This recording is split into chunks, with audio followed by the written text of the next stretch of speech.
Hello and welcome, designers, developers, UI designer, UX designer, typographers, whatever you might call yourself. I'm super excited and happy to have you tonight or today, depending on from where you're watching this, to our live stream about web accessibility for designers, practical web accessibility. And the topic with accessibility or the issue with accessibility to me or to many designers, I think, it is something that is often neglected or forgotten about, like something that's very technical or not very relevant even. And I thought so too. I thought it was very, very technical. And why should I care? I'm a designer. Why should I? But that was before I embarked on my accessibility journey. And after a short period of time, I realized that we as visual designers have so much impact. We have so much potential because we influence all these things that come after these decisions that are made. So we lay this groundwork. And because of that, it's very important, it's crucial even, to know about accessibility as a visual designer.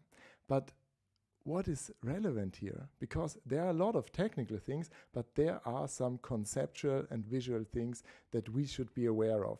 And to help us with that, I invited a special guest today, Mina Nabinger. She's a certified web accessibility expert, and she's also known as Minimalism on her YouTube channel, not YouTube, on her Instagram channel, where she shares very practical tips. And I really enjoy her talks. I saw her in Vienna. She's also a fellow Austrian. And yeah, it's just great to see how she can break down things and make them easier. So let me introduce to you Mina Nabinger. Hey, welcome. Hi, thank you for having me.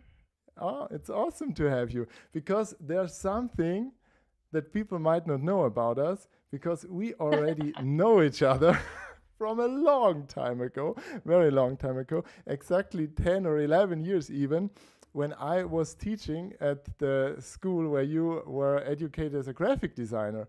And back then you were much younger, and now it's just like a full circle moment because back then I was teaching web design to graphic designers, and now you're teaching me about accessibility. So I really enjoy that yeah, full circle moment, Mina, isn't it?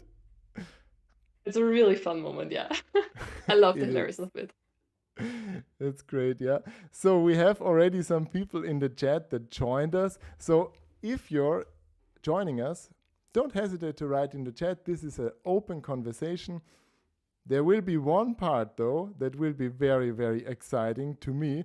And this one will be that Recording Mina in will progress. roast my websites. She will audit pimpmytype.com, and I'm shivering already, yeah, because I'm super afraid of her harsh critique, yeah. But yeah, that's the thing. We all want to learn, yeah. So I will put myself out there for everyone else to see, and so we might learn from my mistakes. But I also got plenty of questions via email, on LinkedIn, Instagram, and so on and so forth. So we will have a rich discussion. If there's anything that you want to know, just share it in the chat. So, but let's start with you, Mina. Can you tell me what is your background? Why are you interested in accessibility at all? Actually, I stumbled into this by accident because in my education we didn't really have that before. But then I worked at IBM as a UX and UI designer for many years, and that was actually the first time we got introduced to accessibility from general perspective. And yeah, it kind of like opened my eyes that, oh man, my design is really inaccessible. We really thought that was not a smart idea. And yeah, that was kind of my turning point because I really noticed someone who was blind testing it and noticing how many barriers we actually introduced. So Yeah. that was my moment where I then decided that, hey, nope, this is weird. Why is no one talking about this? We should be talking about this. So let's talk about it. And I really Yeah. dove head first into it. That's good to know. Yeah, it's great because it's something that really you grow into it, or you get aware. Your awareness of this topic grows, and of course, then you see it everywhere. And I'm sure I didn't tell you anything about it either back then. It was 2013 or something like that when you were at design school, and I was teaching there that 1 year. So, yeah, I think it's I okay mean, for us to not quite evolve. true. Not? Isn't it We not? were talking Okay. about semantic HTML. That was very important. Yeah, that's true. Back then I was, and I also remember, just as a let's say as a teaser, there was an assignment back then where you had to do a website for a restaurant, and I found that one where that you Oh did. no! Yes. So that Oh no, you're no. not just putting me on the spot here, yeah. So that I'm Oh putting you on the spot. god! Yeah, okay. We will take a look at it later. So just Oh teaser. my god, I don't want to see. It would be horrendous. Because No, now, well, let's be surprised. Let's be surprised. Okay, we have already in the chat, we have here Crystal, who says, I'm not a visual designer, but I run a news website, and your sessions and videos are helping me to learn much about good web design and accessibility, Oliver. So thanks a lot. Thanks a lot. So just put your questions in the chat, but let's start with the basics first, and so that everybody's on the same page, I guess, and learn a bit about why does accessibility matter at all? Overall topic. Why do you think is that? so if we break it down very simple, it's accessibility is like a huge part of good user experience because if things are not accessible, we introduce barriers for people. And accessibility is really about making an experience, whatever it's a website, an app, or a software, as simple as possible to people with disabilities and everyone else, actually. Because if something's accessible, it's easier to use for everyone. Just think of subtitles. They're originally invented for people, for deaf people, and now they're used by everyone. And like 80% of all videos on social media I watched just with subtitles.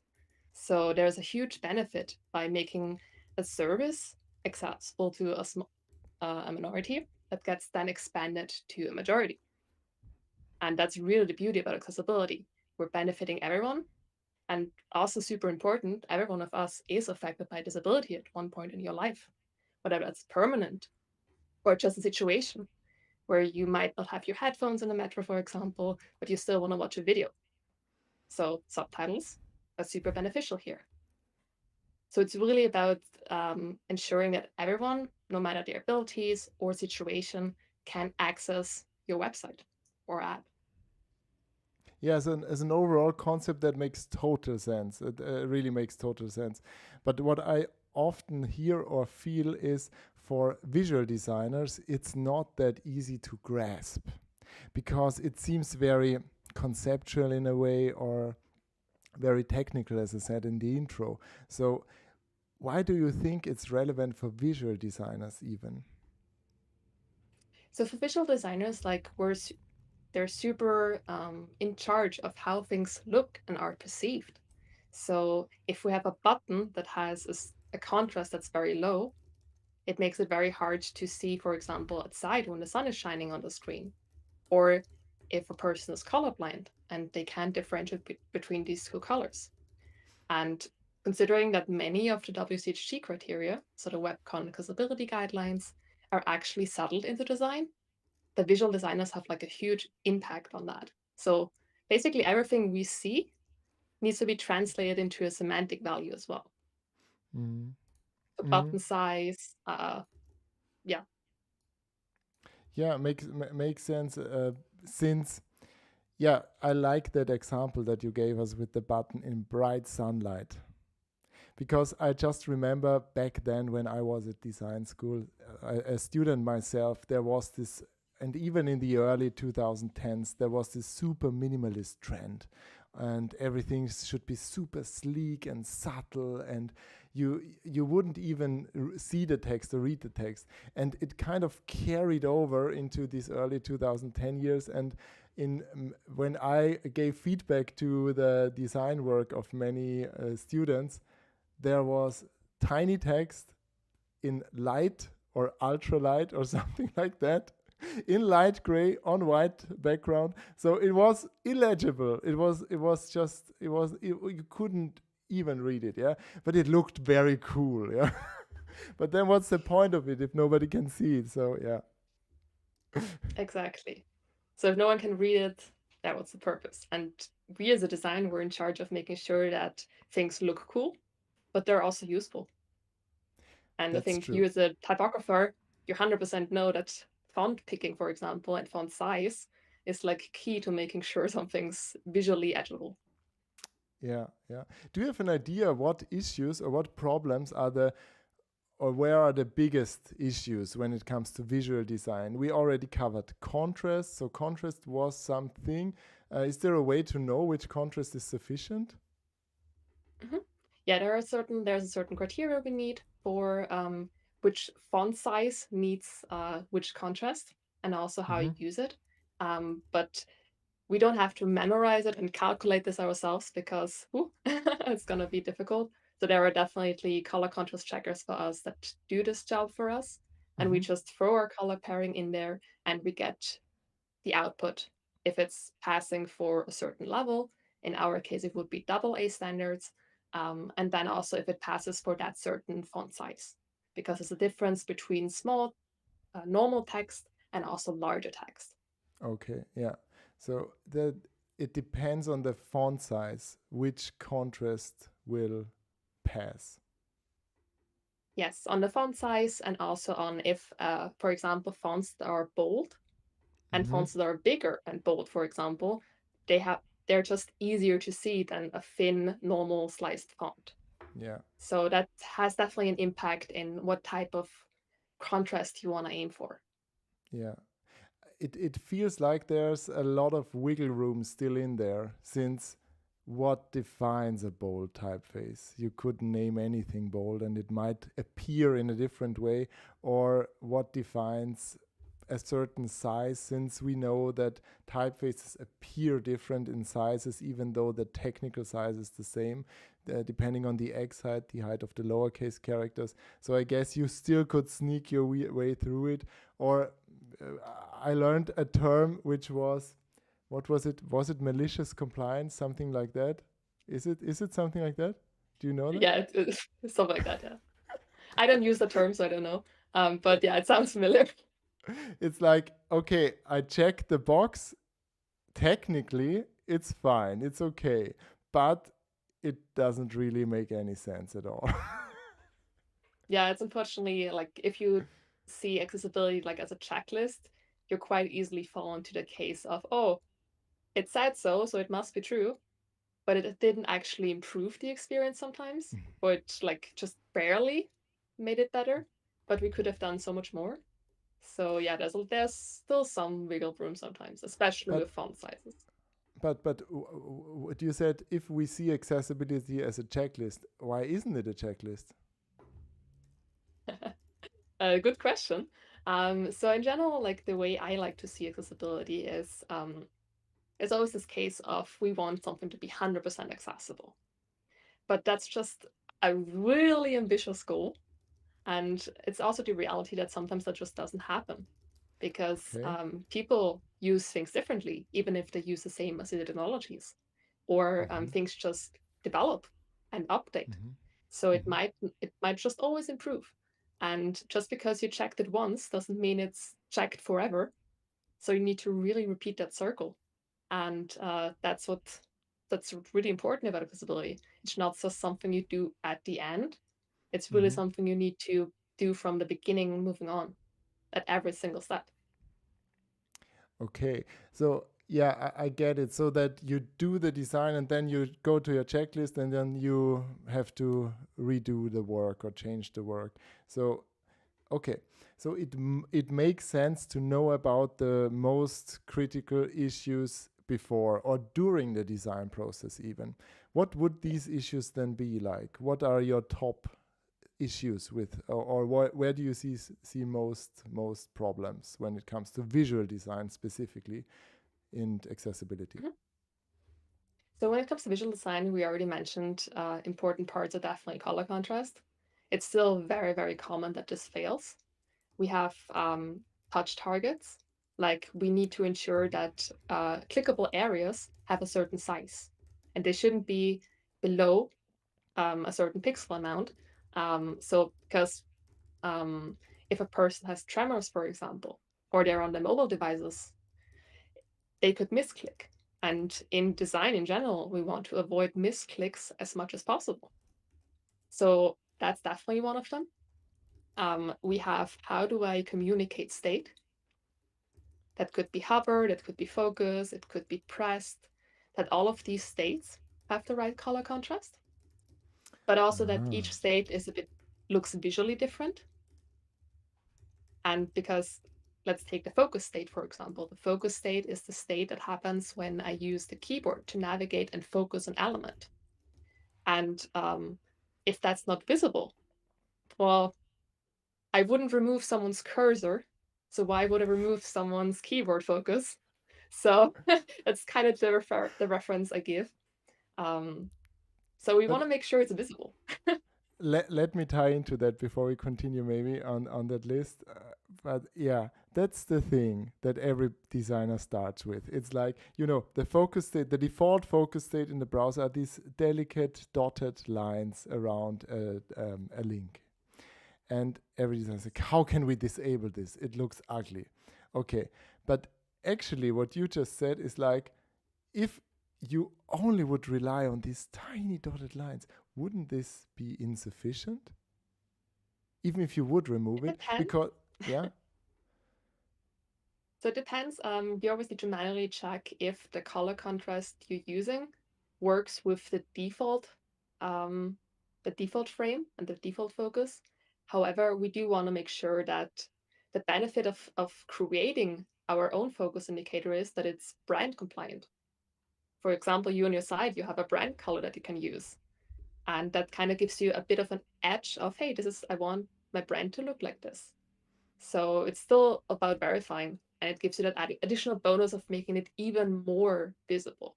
Because Mm. there are cases where the default one is just not that visible and Yeah. very, very faint to see. Yeah, yeah. Okay, continuing with your list. So we had color contrast was the biggest issue you mentioned. Then touch Yes. targets, so sufficient sizes, which is also very relevant for mobile, even for people that do not have a disability right now. And Yes. communicating state. So, which was the focus state primarily, and that these different states like hover also have sufficient color contrast, because yeah, I get it, when I hover a link and then suddenly it disappears because it's not this is like a cruel trick, isn't it? Yeah, it's like, oh, let me just go back. And then, yeah, I have to Yeah, remember what the link yeah. actually was, making Oh it god. a very Yeah. big cognitive effort. Okay. Okay. Yeah, do you have something else, or is this the Yes. biggest, or We this the still biggest? have we still have use of color. Like how do Oh, I communicate links? I mean that's pretty big. Like if a link if that's inside a paragraph, for example, or if it's just a button, is it clear that the button can be clicked? how is And it then clear? also, yeah, that's the ultimate question between link versus buttons. It's like the endless discussion. But if we're referring to links in a paragraph, the uniform thing we do is that a control, so anything that I can click, needs to be visible through more than color. So I can't just, I mean, I could just change the color of the text, but then it needs to a certain contrast. So for links in paragraphs, the default behavior that we actually know, everyone knows that a link is underlined and maybe has a different color in a paragraph. So I wouldn't stray too far away from that pattern.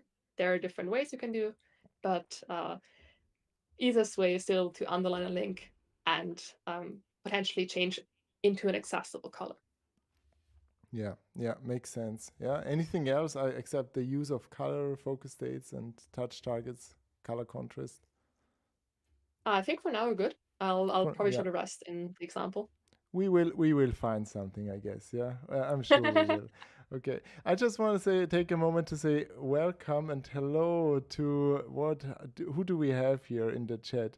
Is Trisador 9? waving back, and Renegade Cactus.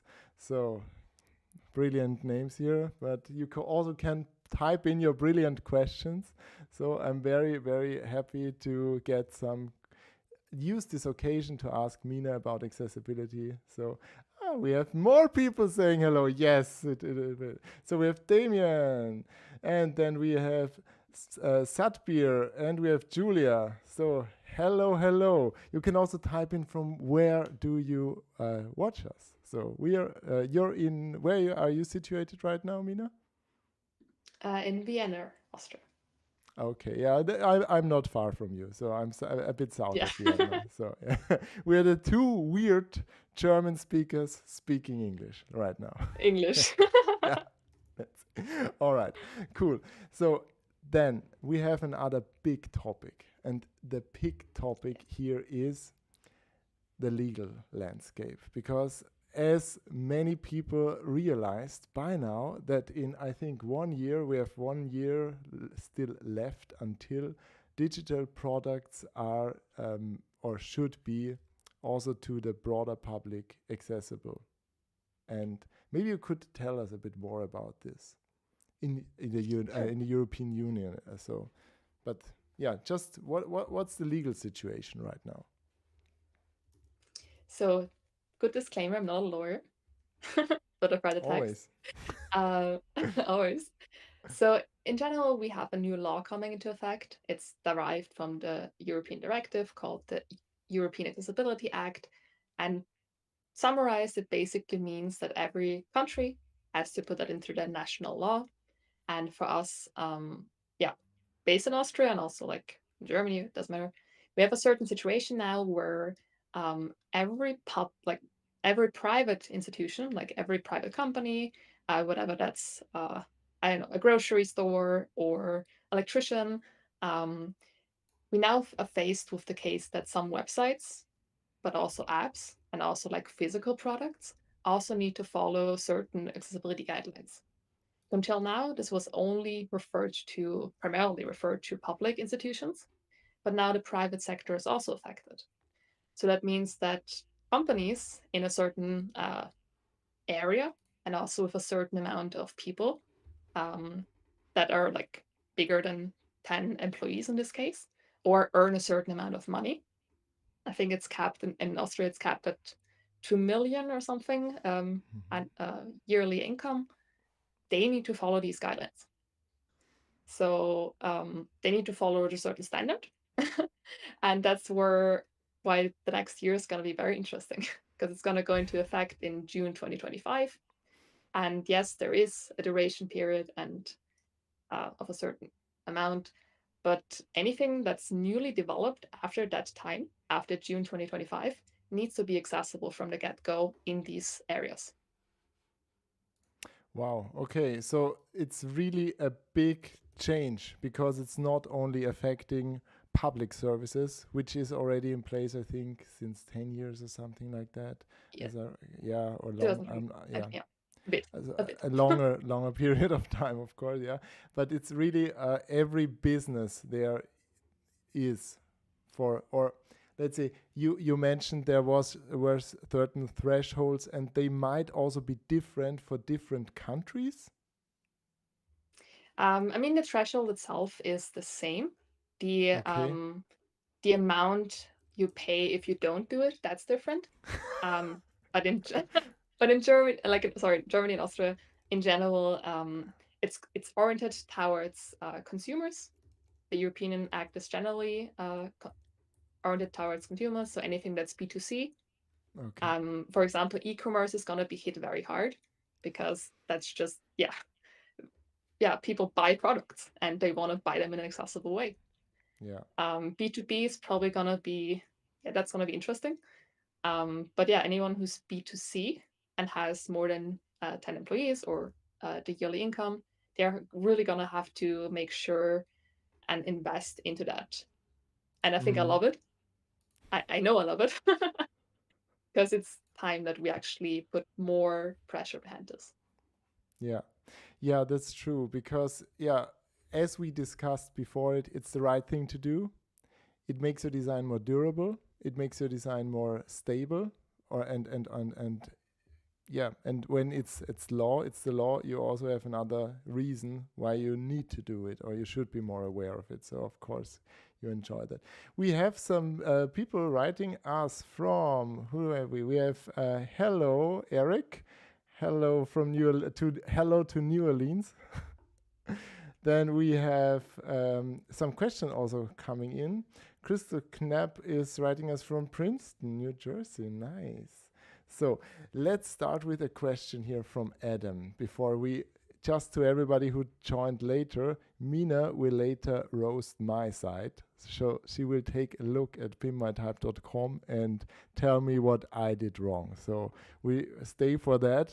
But before then, we have a few questions that that people would like to get your opinion on. And there's one from Adam coming, and from London. So, Mina, what is your view on icon buttons without labels? For example, burger menus, close buttons, paper plane icons for sending a message. So what's your take on that? So icon buttons are usually very common in failing accessibility audits because yeah, it's quite interesting. So the reason why is because often they don't have a visible label, but they do have a meaning. And for us as a designer, we want to make sure that the meaning we set behind a certain icon actually makes sense. That's the first part. Like, does everyone understand that a paper plane icon is the icon for sending? I think that's one of the most important parts. So we shouldn't use too many new icons without explaining them, because that's going to be very hard to remember. And the second part is, if we don't have a visible label, how does a person with using assistive technology understand what the purpose is? So we need to make sure that that label, or at least the meaning we know that the button has, needs to be communicated. So we usually annotate this in a design and be like, okay, this button sends the message. So the button should say send message or send, depending on what you need. Okay, so we But need yeah, to they're add, tricky. yeah, we need to add labels to them that they are clear. However, for or labels inside excessive technology or alt text maybe behind them, so that it's clear what the visual meaning is. However, I feel like when it comes from a UX perspective, that like the burger menu, the famous burger, it is always easier to label it as well. And Yeah. your touch target will be bigger, which is relevant for Yes. your main navigation, I guess. So, so at least for these Yeah, there's things, always pro and cons. yeah, the pros also for and to me, when you have just an icon and you have a minimum touch target, what is it right now? Is it 24 by 24 AA? Yes. Yeah, Yeah. 24 by 24 CSS pixels, and then it's already quite small, and you now could maybe add some padding around it so that it is bigger, but still then it might be too loose in your design. So, or you make it bigger but then it might look very dull. So adding a label in certain situations is very could also be beneficial aesthetically speaking, yeah, and also for the close button, unless you go for the dark patterns where you don't want people to close, Ooh. low contrast. You know these things, I'm sure. Yeah. And the one that only shows up after a few seconds, or Yeah, it doesn't yeah, show up at all, exactly. maybe. Yeah, exactly. Why are we laughing about this? Please It's no. hilarious. Yeah. Okay.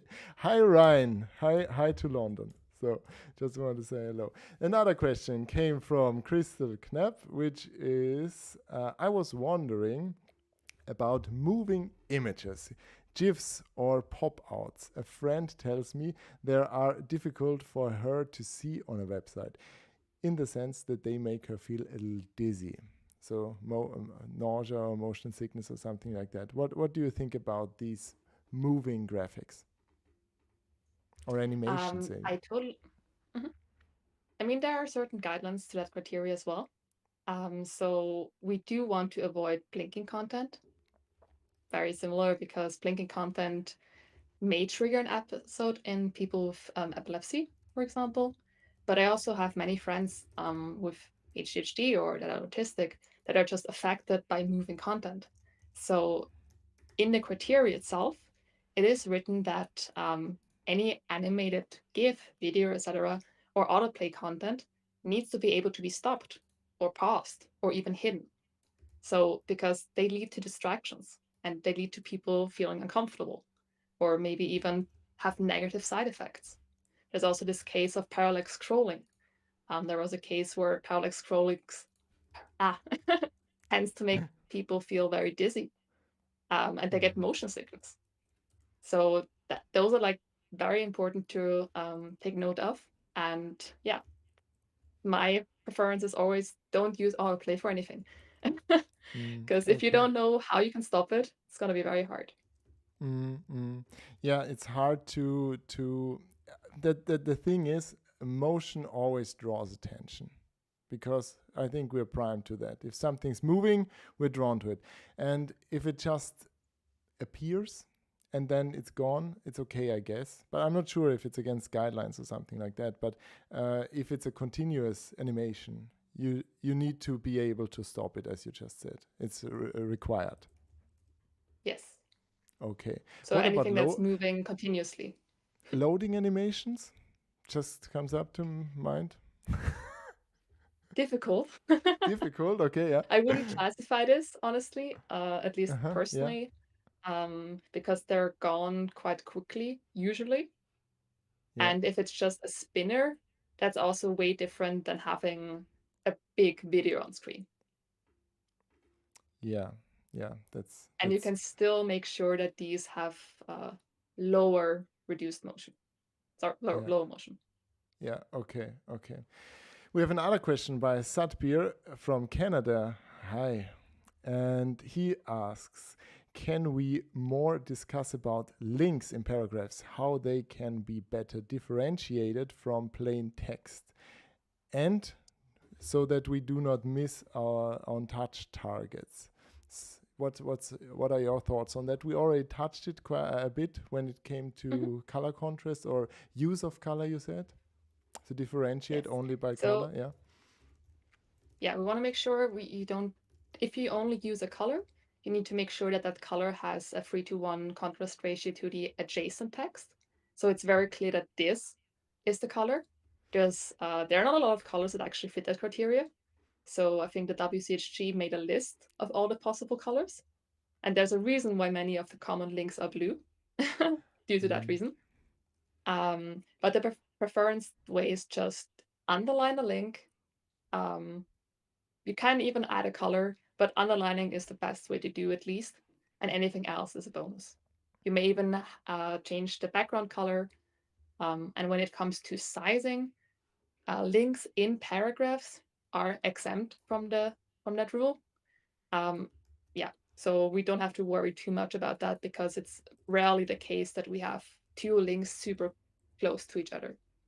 But it's still good practice to check if I have a paragraph with close links so that these links are not overlapping or too close to each other that I might misclick something. Okay, but then this seems to me that this is more about content creation then, because the design might not be able to Fair, yeah. compensate for that, since we do not want to add an insane line height, for example, because text might lose its cohesion then, and it's a lot to scroll possibly. Yeah. So okay, when it's then about maybe adding an unordered list or something with links inside there, which That's might fair, be yeah. easier to click. Okay, so then we had a better have a better touch target. A follow-up question by Satbir would be then, are the WCAG laws the same in the United States and in the European Union? Or in the America, he said. I think he's from Canada, so there might be also, or I'm sure there are also national laws that will cover accessibility in Canada. Yes. So in general, the WCHG is just the measurement about how I measure if something is accessible, but every country has their own laws. So there's the Americans with Disability Act. In Canada, there's a different one. In Austria, we have a different one. So that's just the law that states what you need to do. And the WCHG is a globally accepted guideline that everyone uses to verify against. There is also a European standard that's done in addition, especially when it comes to PDFs, for example, and stuff like that. But in general, the WCHG is very globally accepted and used as a global measurement. Okay, so there are national laws, but to prove that your site is accessible, they reference the WCAG, which is in version 2.2, I think, or 2.2, yes. yeah. So they always take the latest version into account. If the WCAG updates, then your reference updates, because it would be harder, I guess, to rewrite the law every time technology adjusts. So that's the reason why everybody's talking about WCAG or WCAG. Yeah. Okay. And then a follow-up thing that came from to my mind with this color contrast with the links. There's a very complex regulation. I think correct me if I'm wrong, but from the top of my head is you need to have at least 3-1 against the paragraph color. So the link needs to be 3-1 against the color of the paragraph, but always 4.5-1 against the background. And I also tried it myself, because it's super hard to find a color that's 3-1 against the paragraph color and still 4.5-1 against the background. So and it's so much to process. And easiest way there is to underline it, I guess. Yeah. Yes, definitely. Yeah. And that's also why this list of all the available colors is super helpful for that. And yeah, it's just easier to underline it or make it bold. But I still think bold is not the right choice, because it can easily be confused with just extra emphasis. Text. Yeah, of course. Yeah. So we really want to make sure it's underlined, because that's a universal symbol. I can click this. Yeah, of course. Yeah, it's all that. Then we are, if it's bold, and it might be accessible from a technical standpoint, but from a usability standpoint, it might not be, because it's against conventions, and you need to relearn conventions on this side. So maybe you have the link for us, or we'll share the link later on these colors. I'll just write a note. Yeah. Okay, then we have a question from Austria by Renegade Cactus. I love this name. So, some icons have been around for ages, like the floppy disk as a safe icon. Labeled or not, many people nowadays don't know about floppy disks. Thoughts on outdated icons, Mina? I do have input on that, but do you want to answer this question first? Because apparently my cable unlinked, and I need to grab it. Oh, sure. Before this stream dies. So give me 1 minute, and you can take your take on it. I will take my take on it. Yeah. So until Mina is back. Yeah. The thing here is, with outdated icons, in that sense, I would introduce new icons, and maybe that would be my take on it, and maybe add a different icon with and a label, because what does save mean at all? And that's also, now it's a big question. Do we save in the cloud? Do we save locally? Do we download it? So it might depend on your software, of course. Printing is a bit easier, I guess, because there are still printers around, but especially with these save icons and the floppy disk, it's tough, isn't it? So, Mina, you're back? Yes, I'm back. I totally agree with everything you said. When you introduce a new icon, you definitely want to make sure it has a label, because how else would you train people to understand this connection? And yeah, floppy disks, it's still used. Like, I still see it used, especially in like B2B software service applications. Has a lot of impact on like who's your audience, because the younger audience will probably have less of a connection to it. But yeah, if we wanna, there's a list of still icons that work. The edit icon, for example, like the pen, or even the sending icon, they all still work, or the attachments. But yeah, for anything that's slowly loses that connection, we need to introduce a new one. Or if we don't know, user test it, because depends on the audience. Yeah. It definitely does. Okay, now I have a few more questions that people sent in to me that I would love to answer before we dive into roasting pimpmytype.com. I'm already shivering, and I'm sure you will be very mean. So I'll be very kind. okay, then I'm relieved a bit now. Okay, so I got a question from Robert, which who sent this via LinkedIn, and this is a bit more about the content creation side of it. And he wrote, "What are the best practices for designing accessible call to action buttons, especially in terms of wording?" And he elaborates a bit. How do we avoid confusion with abstract CTAs like "I want to become a better person," linking to the contact form? Oh God, this is so dark pattern style, but okay. To ensure that they are clear and usable for all users. So, like also people with a cognitive disability or using screen readers. So, what's your take on that? So it's quite funny because I think that similar example was done by Adam Silver in his recent newsletter, and he took the UI perspective on it. That again, as you said, dark pattern. We want to avoid vague buttons as much as possible. And for buttons, it's always quite tricky. Like, how do you name a button or a link to make sure it's engaging, but also still make sense? And when it comes to how buttons are announced, we always communicate the role. So it would be link and then the name of the element or button. So at least we have that context.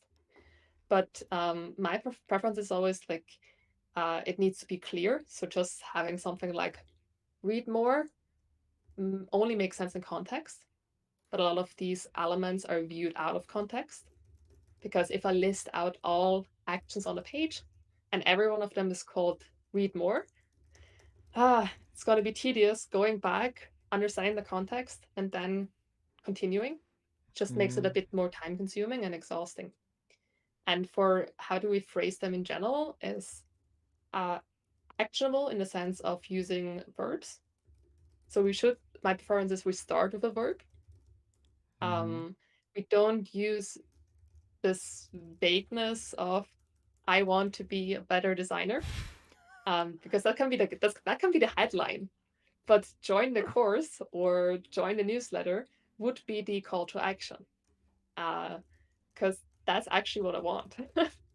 So we need to make sure that the label actually matches the expectation.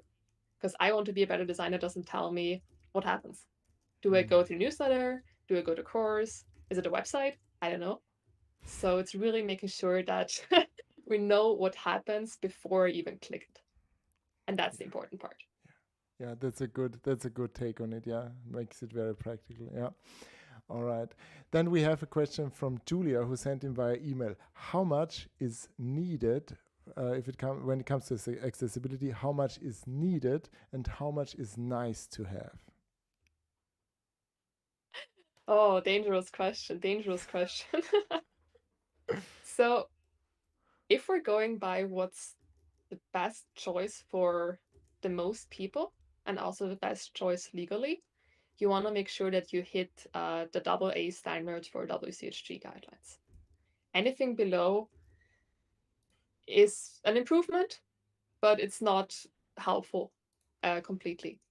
And really, 2.2 AA standard is the way to go. It's where most disabilities have the most benefit. Most people with disabilities have the most benefit, and everyone else has the most benefit. And it's also what's legally required. So going below that, do it at your own risk. If you fall under the law, anything above is nice to have. So AAA standard, anything you can reach from AAA, like for example, a color contrast rich focus indicator, do it because it doesn't hurt and it makes things better. But you don't have to necessarily aim for that. You can think of it like a mountain and then another mountain. And you really, really need to make sure that you climb the first mountain, actually, the first two mountains. And the third mountain, the AAA standard, that is like climbing Mount Everest again, sometimes. Okay. Yeah. So it's good to start. but you don't have to reach the top if it's not necessary. Yeah, that's a good metaphor. I was confused a lot by these standards in the beginning because I thought A is good, double A is better, triple A is best. And I found out that it's not really that way since when I talked with Eric Eggert, he told me that it's more of a stretch goal for specific disabilities or things like that.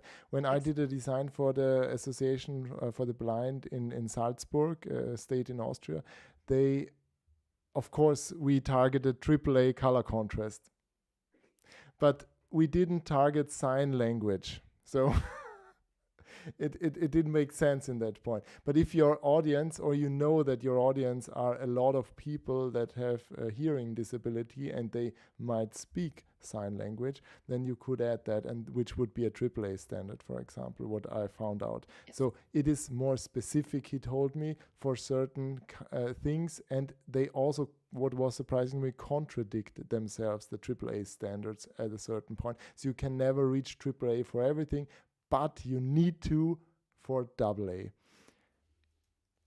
Yes. 100% agree on that. Yeah. And I have to point to my nice shirt today here, AAA standard, Arial and Ellie. Of course, it's not Ellie. Yeah, this is. If you watched the latest live stream with Eleni Beverato, pimpmytype.com/talk06, you will learn why we beat on Ariel quite a lot there. So that's the reason for the shirt. Yeah. Then we have two more questions before we can go into the roasting.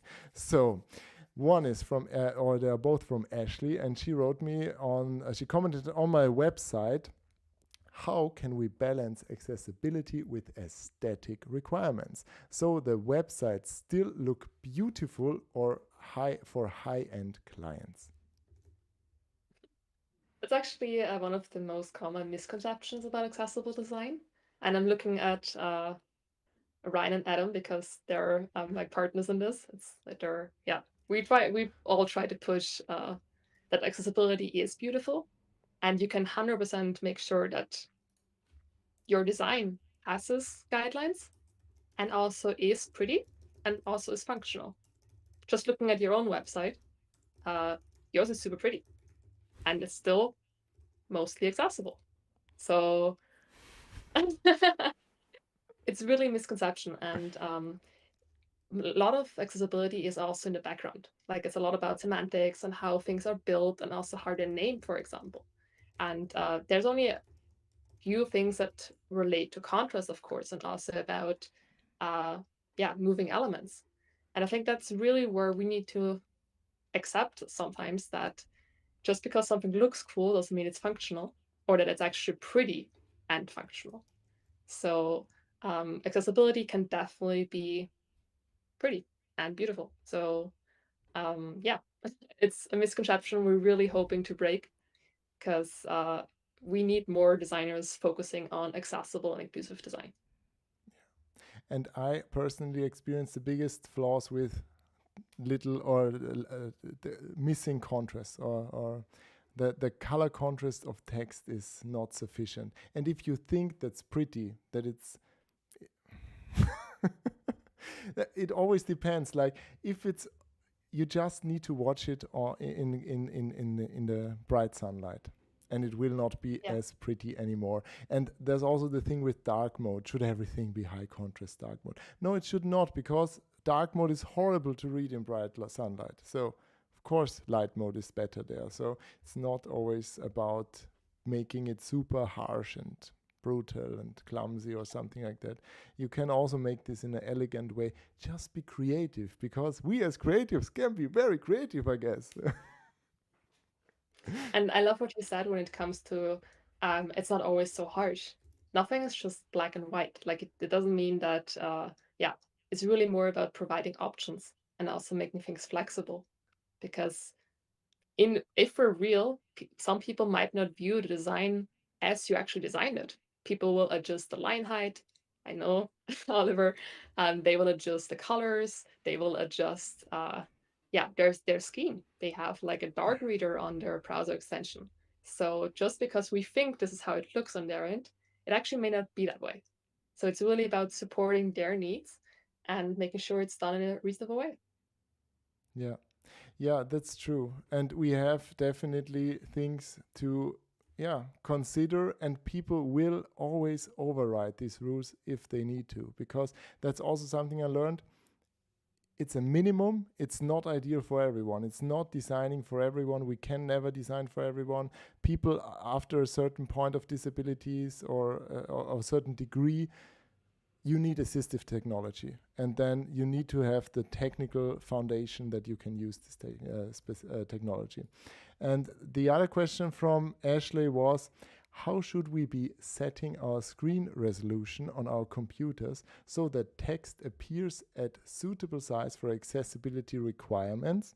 And how do we best ensure that the text size we are seeing is also good for others? Good question. Good question. I mean, from a typography perspective, I'm sure you can talk a lot about minimum font size for sure. And from an accessibility standpoint, there is no clear minimum font size, but there is the recommendation to not go below 12 pixel, I think, or was it 10? I think it was 12 pixel, not mistaken, at least for small text, and body text not below 16 pixel, because everything else is just super hard.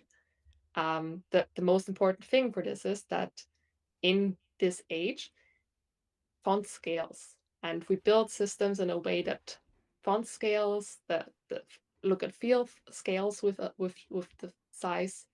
So it's less about making sure it works on this specific resolution, and more about making it flexible for most. However, if you want to start, I think in the WCHG is like 1280 pixels in this case. Was it pixel? The resolution Yeah. would be the starting point where you do a lot of the zoom checks and also the font scaling checks, Mm. because that's just a widely common resolution here. And anything on mobile devices would then be 320 to check as. And as long as these two work from an accessibility perspective and no text is cut off or truncated or clipped or whatever, or hidden even sometimes, then you're good. So these two resolutions are the one we verify against, but there is no clear guidelines I can give when it comes to, hey, you need to design for this resolution. So just Yeah. make sure anything you design has in mind that people scale up, they may scale down, and the system supports it and the design supports it. Yeah. So, common case, what do I do if my navigation has 5 items and I zoom up, the font size goes up? What happens? Do they break? Do they enter a new line? Do we go into the mobile view? And these kind of things are something we focus on. Yeah, yeah, that makes sense. So starting from this common resolution, but it's not set in stone, and I think you need to be able to zoom in 400% without the loss of content or functionality when you zoom in from that. What did you say? 1280 pixels, something like that. Yes. Okay, yeah. Quick follow-up by Satbir. He asks about CJK, so Chinese, Japanese, Korean language, especially Japanese. Is there a minimum text line height rule to get pass-through accessibility? Do you know anything about that, Mina? Not as far from the guidelines as I've understood. There is a recommendation that we should aim for 1.5 spacing in general, but as you well know, it depends on the font Yeah, and it also depends on how it's set. So it's just a guideline and it doesn't have impact on the criteria. What does have an impact though is that no matter how you set it, users can adapt it. So there are certain criteria that line height should be at least a certain amount scalable without breaking anything. So that's what to look out for. But there is no fixed perfect. criteria for these certain languages. Okay, interesting. So I think now is the time. and I switch to me only, and then you can prepare if you want to. So this is the moment. This is the moment I was not waiting for. Mina will roast pimpmytype.com. She will take a look at my website and assess where the flaws are. What mistakes did I make? So thanks a lot, Starik Studio. He said, be brutal, please. So mean. So mean. Yeah. But anyway, we will see. And then we also have Martin. Hey Martin Tiefenthaler from Grafische, also a teacher. He said, great to see you. Okay. Well, then you can share a screen if you want to, Mina. So, do you Okay, see the now I'm power of nervous. Yeah. typography? I feel All the right. power. You feel the power. Lovely. So, Okay. I mean, you made it a bit tricky to find things I can actually show, but I did find some very important ones, which are good for this round as well, and which are actually some of the things we mentioned today. Yeah. So, let's start with the visual ones. So, if we move down, one of the first things we see is probably this thing here. Mm-hmm. We would say it's a heading. We use Mm-hmm. it as a heading. It's used to introduce the following content. Mm-hmm. However, in our case, there are two cases here. First off is readability, which Mm-hmm. isn't accessibility criteria, but I would still keep it in mind for this might read out as öffring or even like free ease. So it's not quite clear. Mm-hmm. And the more important thing is here when it comes to color contrast, because this here does not pass. Currently, even though it has a big font, I think right now it's 160 pixel even, like it's really big. That's But the big. foreground color, yeah, it's huge. And it's even like, I mean, this is actually, I think, normal and not bold. However, the contrast is only 1.8. So Okay. we can definitely improve on that. And Mm-hmm. for Mm-hmm. that size, we want to aim for 3:1. So it's like Mm-hmm. twice twice the intensity. Could you Because if we look simulate at how it it, would look yeah, with 3 to 1? I'm working. If 3:1, let's do Yeah. that. I'm curious Can about I it. simulate that? Because I knew about that issue, but I left it in there. Yeah, because of course I checked the color contrast, but then in a quick session I tried and did it look right? And but yeah, just show. Maybe you can just make it a bit darker, because I remember the problem I had with it with 3 to 1 is that then suddenly it was too harsh or too strong, It was or yeah, huge, right? yeah. Yeah, I can't make it work right now. All But right, we all can right. look at No how it problems. looks if we're. Oh, I actually don't have that extension anymore. We cannot look at this. No worries. But yeah, it's definitely tricky if you have like big fonts Yeah, and need to pass it. yeah, It's yeah, it's a sacrifice we need to make. But in this yeah, case, it's a sacrifice we have to make for the main reason that this is kind of essential to this part here. Same with this yeah. headline here. This introduces your content and it gives you a lot of context. So it's essential information. And if that's not readable, it's going to have negative side effects. Mm-hmm. Mm-hmm. Okay. So yeah, Yeah. it's really about finding that Yeah. combination. I need to find another way how to deal with that. Yeah. Yeah. Yes. It's not always So, easy, but it's still the best choice. yeah. Lowercase would solve the problem. Martin commented when it comes to legibility. That's true. Yeah. That's true. True, yeah. When it comes to the contrast, we need to have it a bit more contrasting. I need to or redo this. Yeah, I'll write it on my list. So I write it on my list. I start my list. Perfect. So okay. Perfect. And we also had this, this might be an embedded thing. Where is it though? I think it might be on.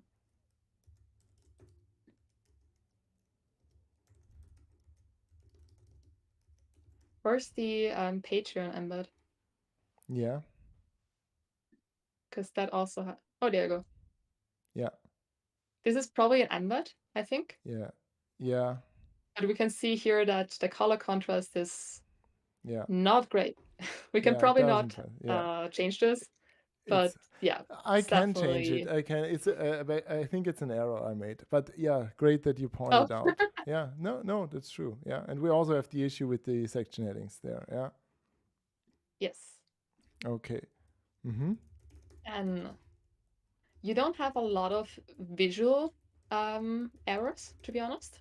You have most of the things you have is pretty clear to the standards. It's super clear what's clickable. The contrast works everywhere. There's one Question. thing that's Question. yes, About the boxes here we have, yeah, on yes, top here. So font choice, online course, and so on and so forth. This is one link. yes, Now, yes. is this a problem? Because for maybe it's a lot for a link. Maybe I'm not sure. I'm not sure. So when it comes to accessibility guidelines here, I see this a lot, especially when you have like blog reviews, for example. Like a It's very card or common that something. people, Yeah. yeah, the card is always read as a link. It's Yeah. not the ideal pattern because, as you've said, it's just a lot.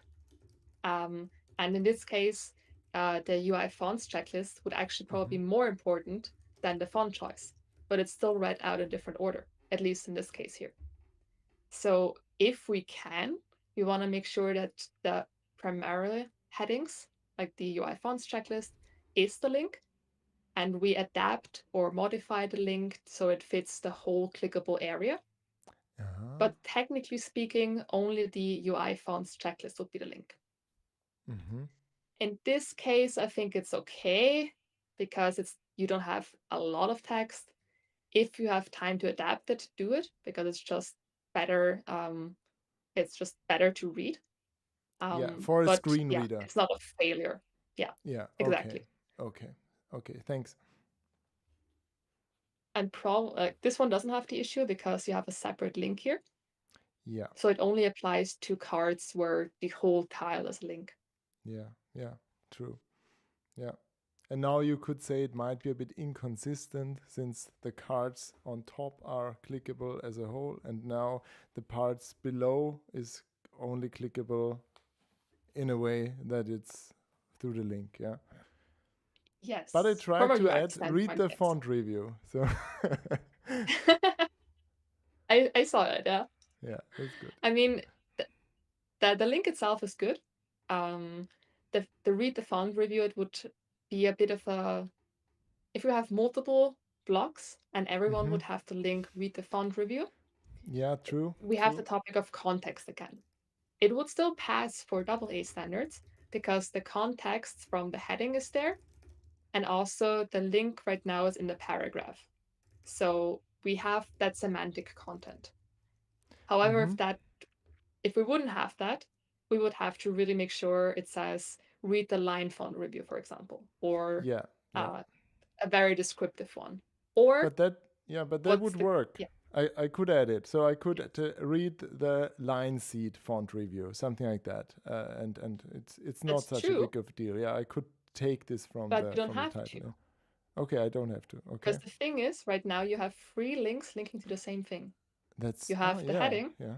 Yeah, that's you true. have the link, and you have the image. Yeah, that's true. You don't need all three. It's Okay. nice that you do it, but you can really reduce it. You can either say only the heading is clickable, only this is clickable, the whole card is clickable, but Mm-hmm. semantically we only have one link. Mm-hmm. There are many ways we can fix this, but I would Mm-hmm. try to move away from duplicate links as much as we can. Mm-hmm. And right now, this doesn't have a clear description as well Yeah. from a technical point of view. Yeah. Okay.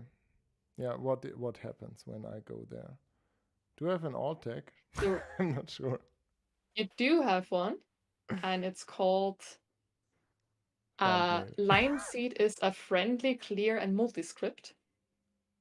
However, that's one of a very common mistake, I would say, is in this case, this image is considered functional because it's the only visible content of a link. So in this case, we don't describe what's on the image, we describe what it does. So it would have to Ah. say, read the font review or line seed font review or something like that, or remove the link completely because the image doesn't have to be clickable. Okay. Well, Does it make yeah. sense? Yeah, makes total sense. Makes total sense. I have a follow-up question about the alt text. Could Yes. you click the line seed is friendly and so on and so forth? Because I always kind of this in that image here, I always Yes. add I started with adding alt text. And I my saw. 170 yes, reviews have this included because they are in a way important to understand it because there's information in there. It's not all the information, since this is the body text, so on and so forth. That's just copy or dummy text, yeah. But the quote inside of it is relevant. The and a bit how it looks. I also describe it's a sans serif or something like that. Is this a good approach or is it not? Or what do you think about it? So it's a bit of a tricky thing in this case because you both have content in there that's just visual, where you're trying to visualize how this font looks, but you also Mm-hmm. have like contextual information, like the quotes, for Mm-hmm. example, or even yeah, how the typeface should draw as much attention to itself. And Mm-hmm. the best case you can do here is alt text itself has a character limit per default usually. Mm-hmm. And here, the better version would probably be to provide a shorter alternative text here that describes it more as a whole, like the visual you want to perceive, and then have additional information like a caption underneath that goes into more detail. Like it could say that this paragraph here, for example, could be there, Mm-hmm. so that it's repeated underneath, for example. And the alt text itself just describes how it looks and also how it's structured. You have the quote in there, but that you don't repeat all the text here. Yeah, Yes, could you you should maybe take a look usually, at the alt text in yeah, this case, so yeah, that we have a it's very huge. specific image? Yeah, yeah, it I'm not is. sure if you can see it. Can you see it? I Probably not. cannot. I cannot. Yeah. I'll just copy it here. Oh, that's good. Uh, oh, I actually also found another book. Interesting. Yeah, give it to me. This is an Fill me image. in. I didn't know this was an image. This is an image. Yeah, it is. It is. I always. That's the alt Uh, text. yeah, that's the So it's, title from the beginning. Yeah, from the title. Yeah. yeah, it's pretty big. It's still fine. Like I would still consider this all right because you describe parts The of the sensor. text, Yeah. um, then what it actually says, like what the description of the image is, and then the other additional information. I would probably turn it around and start with um, you're describing the sans serif TypeScript on a mobile phone in the Mm-hmm. heading, Mm-hmm. and then text says, and then communicate what the text actually says. Okay. So it's not a mixture of everything. Okay. So you Okay. want to do type of image first. So Mm-hmm. illustration or mockup, or in this case, it will probably be mockup, Ah. sans serif typeface, structured into headline, Ah. body text, quote, body text, and then additional information like headline says that, and then also this thing here, like Mm-hmm. Mm-hmm. Yeah. uh, Okay. That's a great advice. So what it is first, overall yeah, description, and then the content. yes, if it's if relevant. content is Okay. necessary in this Yeah, case. Yeah. if it's relevant. Yeah, I often hide some Easter eggs there, so I guess it is. Yeah. Okay, what about the image that you said here? That's an issue. This is, I thought this is text. It's Yeah, not. it's It's not. actually an image. It is. Yeah. And you're doing a And big, big faux pas. okay, yeah, please give it. Yeah, be mean, be hard. Oh, Like this would fall under text and image, like images of text. yeah. Because the reason here is you have two things to tackle. First off, right now, this does not have a textual equivalent. So this does not have an alt text. Oh, it does have an It alt text. doesn't.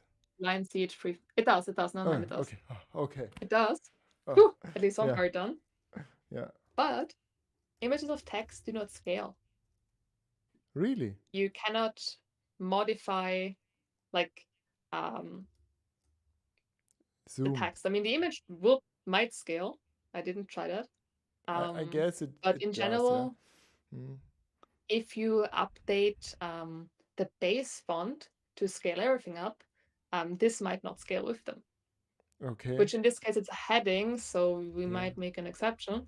But it's still not the best way to do it, especially if there are options to do it differently.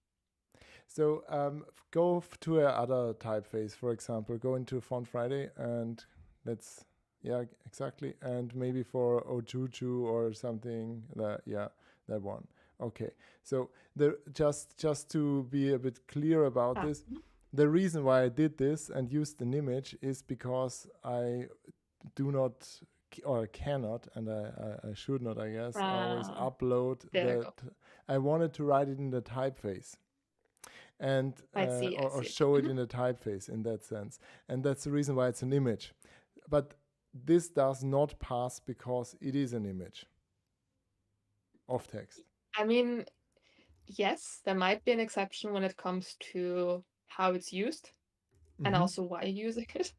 But in general, we want to avoid images of text as much as possible because they cannot be modified by the users.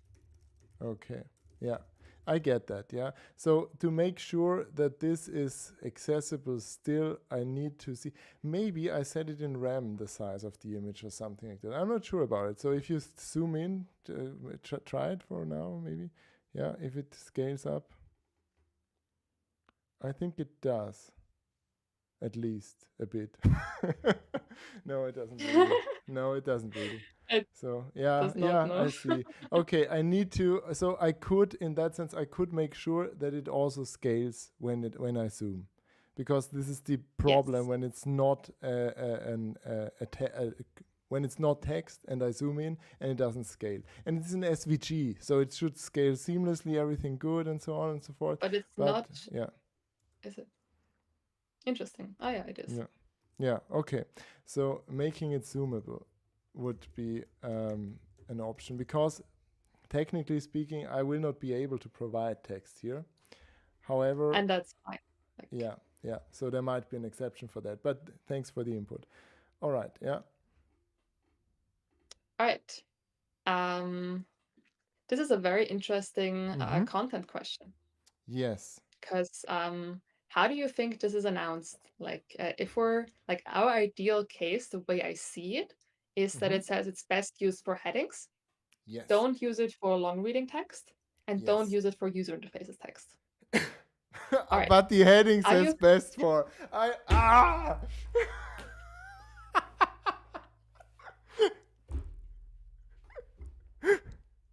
Good. Okay. So yeah, that's definitely also one of them. The heading doesn't match the context. Yeah. Maybe used for would probably solve the problem. However, this connotation of works and doesn't work, that is communicated through an icon, which is something we as designers love to do sometimes. And just because to make it visually appealing, this doesn't translate well if we don't take care of that. Because from a technical point of view, the way this is currently announced is best for headings, best for long reading text, and best for user interfaces.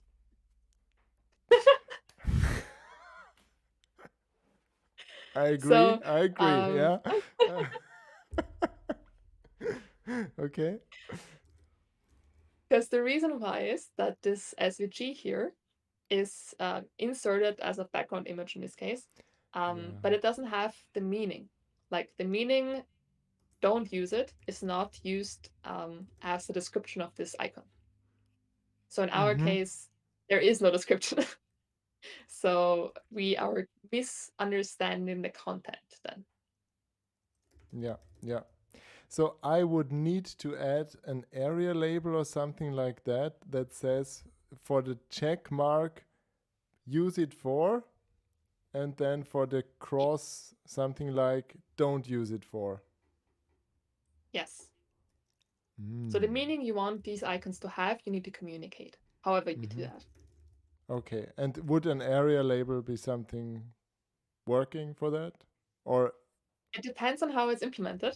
Currently, it won't because this is used as a background image. However, yes. if Mm-hmm. it's used as an SVG, you Yeah. can either use Yeah. the title in the SVG, Mm-hmm. like if you export it with a title already, Mm-hmm. or you use a role and an arrow label. So a role of Ah. image and then arrow label used for or best used for or whatever. Okay, okay. So I would need to add a role to the background image that it is not a background image and say, okay, interesting. Okay. You need to undo the background image. You need to Yes. really embed it Yeah, as an yeah, MVG. yeah, yeah. Okay. Yeah, well, that's possible. I can do that. I will do that. Thanks. Thanks, Perfect. Mina. Yeah, okay. Perfect. Yeah. Awesome. And one stylish thing, because we were talking about Yeah. the links here. Mm-hmm. So we did talk about links having to have an underline that contrasts with the adjacent color. Mm-hmm.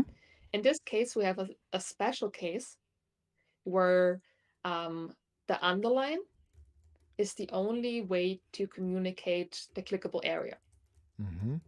That means we need to make sure it has the right contrast to the paragraph color. Mm-hmm. So that would match. Like this orange underline has enough contrast against this.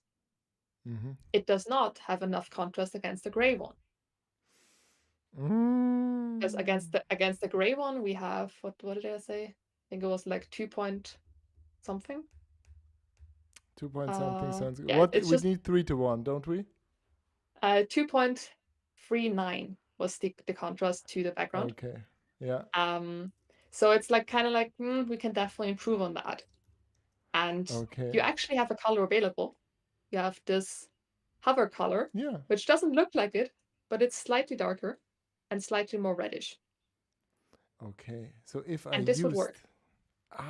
yeah, that's thanks a lot for that. Yeah, because I was always unsure about it because yeah, in a sense, the underline is the only thing that can tell you that this is a link, and the underline does not have sufficient contrast. Oh, Yes. I'm such a hypocrite. Nobody should listen to anything I'm doing.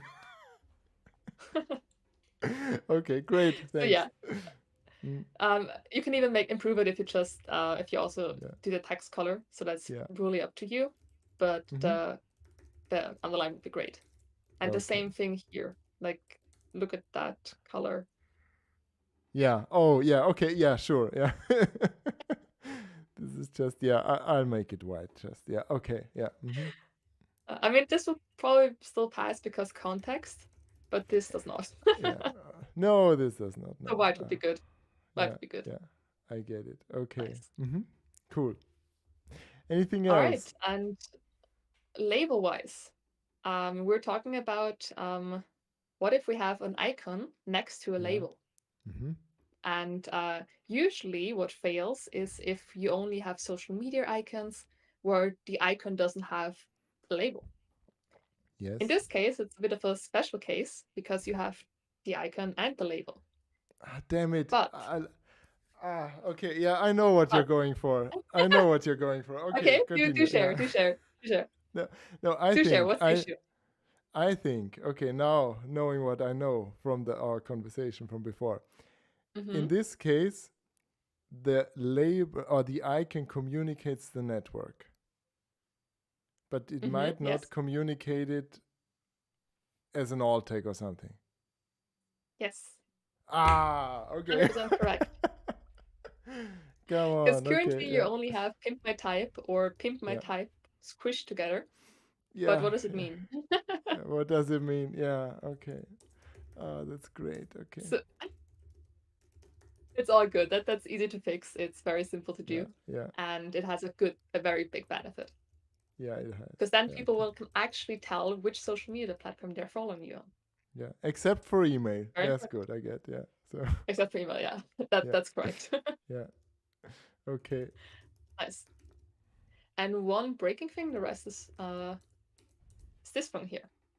Oh. This Mm-hmm. is 100% a WordPress thing. Um, but you might be able to adjust it because it works here. It doesn't work Mm-hmm. here. And the funny thing is that the expectation is I see an input and it Mm-hmm. has a visible label. So the input must have that label, right? Yes. In this case, the label doesn't exist. So Really. right now, whenever I tap to it with a screen reader, it will announce as edit text blank Mm. because the Okay. label is not connected to the input, even though we have a visual label available. Yeah. And I'm a bit confused why it only fails on this one and not on this one. But Mm-hmm. that might be just, yeah, also just a setting we adapt because Yeah. Yeah. this is a label. Oh, yeah, Okay. there. I found the issue. It's because it cannot resolve quotation marks. Interesting. I think Okay. there's a bug in this. Okay. Interesting. Because Well, it does I'll it take a does look have at it. a Yeah. connection. But yeah. Yeah. Okay. So Cool. adding the label and the input are not connected in my email form. Yes. Okay. Yes. So I'm And writing it down. Everything down. Yeah. Yeah. and People. one last People. thing. I hope people enjoy how miserable my site is. Yeah. It's actually pretty good, actually. It's really good. Thanks. And two more things, just because we're already here, is this is a link. I was very surprised it was a link. Yeah. My lovely face. Yeah. I'm not sure why it is. Yeah. Uh-huh. This link doesn't say where it goes. It's Yeah. empty. That's true. It's a mystery. Yeah. It is a mystery button. So we should really make sure that either we remove it because right now it goes to YouTube, Yeah. but I don't think the image needs that link because you have the link here already. Yeah. So UX-wise speaking, I would consider this include a description of your pretty self Yeah. and keep the link to the text. Okay. Okay. Yeah, makes sense. But I should describe myself here. So how I look, or is this appropriate, or in the alt text? Yeah, I mean, in this case, it's about you. So you Yeah. have yourself as a textual thing here. You Mm-hmm. could leave it blank, but I think this one gives you character and it Mm-hmm. describes who you are. And also Mm-hmm. like leaving on the letter A. Mm-hmm. These are all details and also like your signature blue shirt. Yeah. Yeah. That's something you can Yeah. definitely communicate to the Mm-hmm. audience. Yeah. Cool. So Nice. thanks a lot. Thanks a lot. Pleasure. So we There are we slightly like yeah. Anything else? just heading things, but Yeah. we can tackle it another time. Okay, that's good. Yeah, because we also gotta be sensitive of your timing. Yeah, We're no all worries. almost 1.5 hours in. So thanks for everyone who's sticking around and who's still joining us for the final round here now. Because Oh God. before we close it, Oh God. for everybody who didn't hear this, yeah, Mina was a student of mine when I taught for 1 year at a design school in Austria. I was 27 back then. She's 27 now. So 10 years passed, and I gave an assignment to design a restaurant website. Oh And my Mina, God. and I still found it. So let's Oh see what God. you think of it. Okay, I'll share my screen now. Oh So God. Please don't. Oh God. okay, I'll share it on Zoom as well, because you won't be able to see it, I guess. So okay, Oh God, you it's probably picked. horrendous. No, it's not so much. So, but you picked a good. You picked a good restaurant back then. It was a sushi restaurant. So Oh my God. yeah. So you remember Oh my back Lord. then? Yeah. Oh my So Lord. I remember. Yeah. yeah. Oh, So, but in your defense, you did it very well back then compared to your colleagues. So the prices changed a lot. So here, 450 for edamame is a oh, good cheap. deal. Is it a good deal? I think it is. Yeah. 850 for a veggie. Nice. Yeah, for tofu curry. Definitely. Who gets 850 for a tofu curry nowadays? Yeah. So 10 years ago. But yeah, you really paid a lot of attention with making semantic HTML back then, and I really enjoyed that. This text might be a bit too tiny, but I'm sure you know that. The footer, And and also of the course, contrast at the top. yeah, but yeah, Yeah, yeah, yeah, questionable. yeah. But yeah. And also maybe that things shift at hover effect. But I guess this was back then when everybody was amazed that, way cool, things can change on hover, and I can do this with CSS. I did this myself. So Oh my yeah, God. yeah. But what do you Oh my feel? God. How do you think about your design So it's, from 10 I years expected ago? worse. You I thought it was, expected yeah? worse, to be honest. Okay, okay. I thought it would worse. Yeah, So yeah, I mean, aside from the color contrast and like the small font at the bottom, it's actually not yeah. terrible. No, it's not. It's not. I think, yeah, So it's we can definitely improve on typographically the speaking. contrast though. Yeah, that's true. Let's see, the color contrast here, it's 2.75, so Uh, not sufficient. Yeah, also for Not the great. small text, Yeah, of course. especially Yeah, small notes. yeah, yeah. But anyway, it is something that, yeah, we all did. And I'm sure you're not that, you expected worse, you said. Yeah, I did. But I'm glad to see the comparison. Like I haven't opened these things in like years, so Me either, yeah. All right. So, thank you for sharing it though. of course, of course. So, if anybody else has another question, now's the last chance to ask before I will say goodbye for today. Mina will share some tips, because I shared a lot of tips today. She shared a lot of insights how I can improve my website, which I will definitely do hopefully soon. A lot on my plate right now, but I'll add this to my never-ending list of tasks. So, what are some take-home messages, some resources maybe, or ideas that people should make use of when they're starting their accessibility journey today? So I think the first thing is don't worry. Like we all start somewhere, and it's definitely a journey. It's nothing that will happen overnight. Keep it in mind, be kind to yourself, because as you've seen, we all have a history of making inaccessible content. So it's really a journey. Uh, Start with small things, like start small, focus on contrast, focus on touch targets, focus on link, how are links called, stuff like that. How do you visualize links? um, then you already have a really good basis.